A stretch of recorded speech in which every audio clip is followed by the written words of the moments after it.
Baik, terima kasih. Assalamualaikum warahmatullahi wabarakatuh. Kita ketemu lagi dalam mata kuliah dasar-dasar pendidikan anak usia dini, di mana untuk topik kita hari ini yaitu hakikat dan karakteristik anak usia dini. Sudah siap mengikuti perkuliahan, nggih? Siap.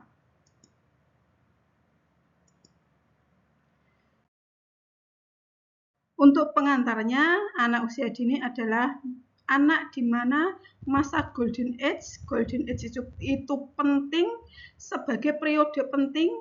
Selanjutnya, anak usia dini bukan miniatur orang dewasa. Jelas ya? Pemahaman ini penting bagi calon guru PAUD. Jadi jenengan harus bisa memahami apa itu golden age, apa itu anak usia dini, seperti itu. Selanjutnya, tujuan pembelajaran yaitu menjelaskan hakikat anak usia dini, mengidentifikasi karakteristik anak usia dini, menganalisis implikasi pembelajaran, dan yang terakhir yaitu memberikan contoh kegiatan sesuai perkembangan.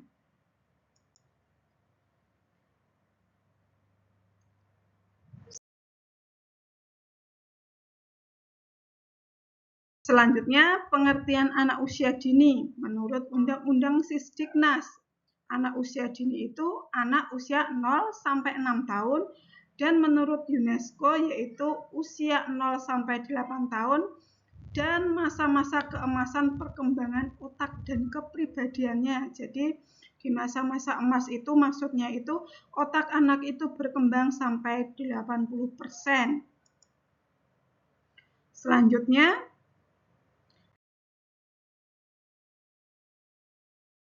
hakikat anak usia dini. Anak usia dini itu anak yang unik, anak yang memiliki karakteristik yang berbeda-beda, anak aktif dan penuh rasa ingin tahu. Selanjutnya, belajar paling baik yaitu saat mereka mencoba langsung. Jadi sesuatu yang mereka pelajari harus dia ketahui langsung. Selanjutnya, hakikat yang selanjutnya yaitu belajar mereka itu melalui bermain. Anak itu juga memiliki sifat egoisentris, melihat dunia dari sudut pandang mereka sendiri. Selanjutnya, mereka juga berpikir konkret.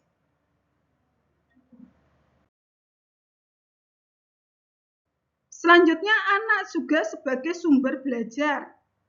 Sekarang pembelajaran adalah anak pusat belajar. Jadi bukan guru lagi, tapi anak sebagai pusat belajar. Bukan objek. Jadi guru juga sebagai fasilitator. Perlu pembelajaran sesuai minat dan perkembangannya. Selanjutnya lagi perkembangan holistik. Perkembangan holistik itu yaitu perkembangan secara menyeluruh, di mana diantaranya perkembangan holistik itu ada perkembangan fisik, ada kognitif dan bahasa, sosial emosional, moral, dan spiritual. Hal tersebut, perkembangan holistik itu saling berkaitan dan mempengaruhi. Selanjutnya lagi, karakteristik anak usia dini, yaitu yang pertama anak aktif bergerak. Selanjutnya, anak juga mudah bosan. Yang ketiga, anak suka meniru. Yang keempat, berpikir konkret. Jadi, anak juga memiliki egoisentris karakteristiknya.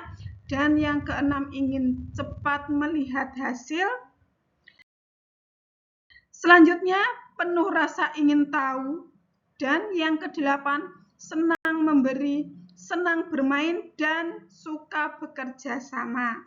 Itu karakteristiknya. Sekarang bagaimana pengaruh lingkungan bagi perkembangan anak usia dini?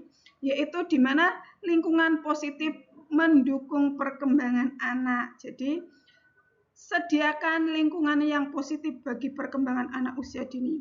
Yang kedua, lingkungan negatif dapat menghambat perkembangan anak usia dini. Jadi, sebagai orang tua harus pintar-pintar sekali memilihkan lingkungan yang kondusif bagi anak. Yang selanjutnya, peran keluarga dan masyarakat. Penting sekali peran keluarga dan masyarakat dalam mempengaruhi perkembangan anak usia dini. Selanjutnya, belajar melalui bermain. Belajar anak sebagai mana yang kita ketahui yaitu dengan cara mereka bermain. Bermain sebagai kebutuhan utama yang pertama. Belajar mereka sambil bermain atau yang disebut play-based learning. Dan yang terakhir yaitu mengembangkan kreativitas sosial.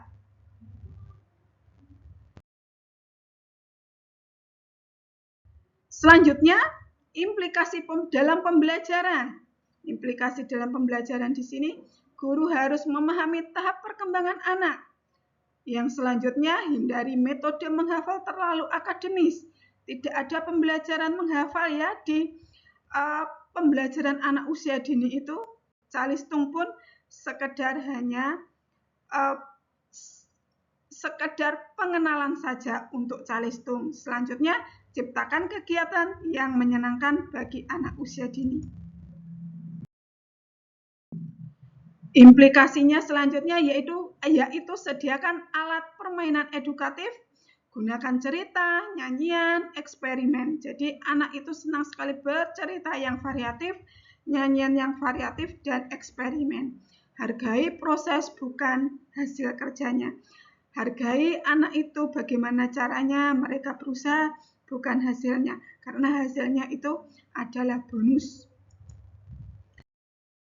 Selanjutnya, contoh kegiatan sesuai karakteristiknya. Anak aktif untuk aktif, menari, dan senam. Untuk berpikir konkretnya yaitu diantaranya mengelompokkan benda, selanjutnya ingin tahu, atau eksperimen yang sederhana, suka meniru. Bermain peran, di TK sudah ada kelompok untuk bermain peran, yaitu sentra main peran. Anak diajak menjadi dokter, menjadi petani, menjadi polisi, seperti itu.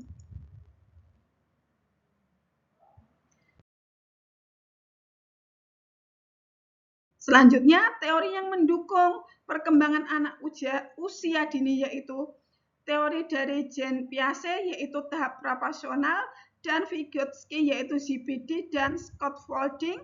Dari Erikson yaitu inisiatif dan versus goal. Itu teori-teori yang mendukung perkembangan anak usia dini. Selanjutnya untuk teori tersebut kita bahas minggu depan. Sekarang kalau tidak, mungkin ada yang ditanyakan? Tidak ada ya. Kalau tidak ada, refleksi tema hari ini yaitu refleksi di sini yaitu jenengan mencari soal, menjawab soal yaitu bagaimana sikap guru jika anak banyak bertanya dan aktif. Silahkan diskusikan bersama teman-teman. Karena hari ini masih pagi, silahkan nanti jam 5 sore dikirim ke saya via email atau WA. Anda mencari apa saja sikap guru. Tugas-tugas itu jenengan selesaikan secara berkelompok. Jelas ya? Baik.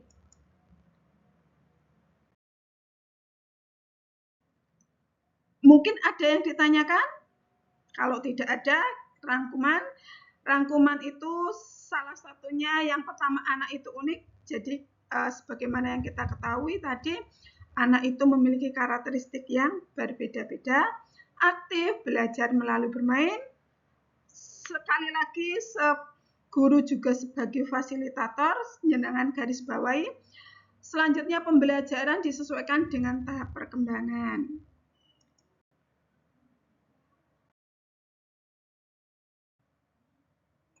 Penutup dari sini, mungkin sekali lagi ada yang ditanyakan. Kalau tidak ada yang ditanyakan, kita penutup hari ini yaitu pemahaman ini penting untuk merancang pembelajaran. Sangat penting sekali memahami bagaimana karakteristik anak usia dini karena mempengaruhi bagaimana perancangan pembelajarannya. Mari ciptakan pembelajaran yang menyenangkan, bermakna, dan setiap anak itu istimewa. Tugas kita yaitu membantu mereka tumbuh kembang yang optimal. Selain menyediakan alat media yang edukatif, kita sebagai orang tua terutama harus menyediakan dari menstimulasi perkembangannya melalui makanan yang bergizi. Terima kasih hari ini. Kalau tidak ada yang ditanyakan ya, monggo. Kalau tidak ada yang ditanyakan, hari ini kita selesaikan saja mata kuliah hari ini, dasar-dasar pendidikan. Kita ketemu lagi dalam mata kuliah dasar-dasar pendidikan minggu depan, ya. Kita akan membahas teori-teori tentang perkembangan anak.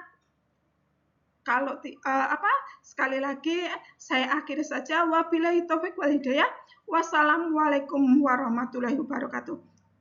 Terima kasih dan sampai jumpa.